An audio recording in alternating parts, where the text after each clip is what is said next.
So, hi guys! Welcome back to my YouTube channel. So, today is our last day. O bali, last day ng pasok namin before Christmas. So, ibig sabihin last day of ngarag day din namin ni Joby. So, ayan. Halos buong week na kaming walang pahinga and kulang sa tulog. Pero after this day, magpapahinga muna kami ng bongga. So, ngayon, meron kaming release ni Joby. Ako is 2024 Expander Cross. And yung kanya naman is 2023 Montero GLS Automatic. Kaya kung makikita nyo, naka-ready na dyan yung mga mugs na ikakabit natin mamaya doon sa client niya. Yung client ko naman ay isang seaman. Bali, waiter po siya sa barko. Then, supposed to be, meron ng naunang bangko na nag-approve sa amin. Pero good thing, na-approve pa siya ng RCBC. So, talagang worth the wait daw, sabi ni Sir. Dahil pa isang buwan na monthly na rin yung na-save niya nung na-approve siya sa RCBC. So, on the way na kami sa office and medyo maulan ngayon. Hopefully, maaga kaming matapos dahil meron din kaming year-end party and sana maka-attend pa kami. So, ayun guys, balikan namin kayo mamaya. So, here's Joey Boy Palaboy. Ayan. Taga saan yung client mo? Zambales. Taga Zambales yung client niya. Then, nakauwi naman, di ba? Oh. Kakabalik lang ng Pilipinas. So, kakabalik lang din ng Pilipinas nung client niya. Kasi nabasa ko kanina, palapag pa lang daw yung eroplano. So, after sa airport, diretso na sila sa dealer namin. So, approved din yun guys ng RCBC. So, sa mga nagbabalak mag-apply through RCBC, yung mga clients namin ay hindi sila depositor. So, regardless kung depositor kayo or hindi, as long as pasok sa parameters nila yung account natin, pwede po tayong ma-approve. So, ayan guys, biyahe muna kami and I'll see you later.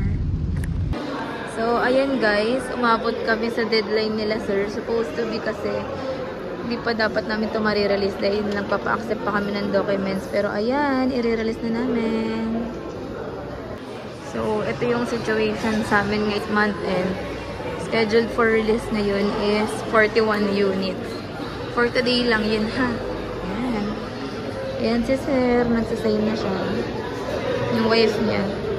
So, ito yung unit natin guys. Yan. Kung makikita nyo. Meron siyang Bosch Europa horn. Marami pa tayong previous na binigay. Pero hindi na muna pinakabit nila sir. Dahil mas gusto nila na as is muna yung unit. So, approved sila before sa PS Bank, pero still winork out talaga natin na ma-approve sila into RCBC. So, nagpapasalamat din ako kala sir dahil nakipag-cooperate din sila sa mga additional requirements na hiningi ng mga bangko. So, ngayon, iuuwi na nila yung unit nila. Sir, anong masasabi niyo dito sa transaction natin? Yung sa application namin through Miss Tin, I started from, nasa abroad pa ako dati, nasa barko pa ako. And then, pagbaba ko sa namin asikaso, almost 2 weeks lang. Dapat 1 linggo lang kasi may isa na kaming bangko. Yun nga lang, binigyan niya sa akin yung best choice, best option. Tinulungan niya akong mapadali at mapagaan lalo yung paglalabas ko ng sasakyan kasi hindi siya ganun kalaki yung down. And then, binigyan niya rin yung mga freebies. Kompleto guys, grabe, tontuwa ako.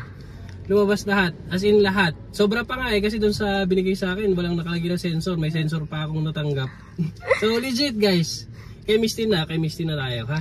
Yan, salamat sir. Salamat. Ingat kayo sa biyahe sir. Thank you. Hi guys, habang nagre-release, meron tayong walk-in client. So, galing pang Antipolo sila ma'am. Nagpunta sila dito sa atin sa Mitsubishi Avanza. Yan, hi ma'am. Yan, pinuntahan pa tayo nila ma'am dito para mag-submit ng requirements. So, ready lahat yung mga requirements ni ma'am dahil napapanood daw nila sa vlog. Pagpunta nila dito sa dealer, kompleto na lahat. Talagang ipapa-approve na lang. So, hopefully, ayun So, hopefully guys, sa susunod na video natin, sila ma'am na yung i-vlog natin. So, yan!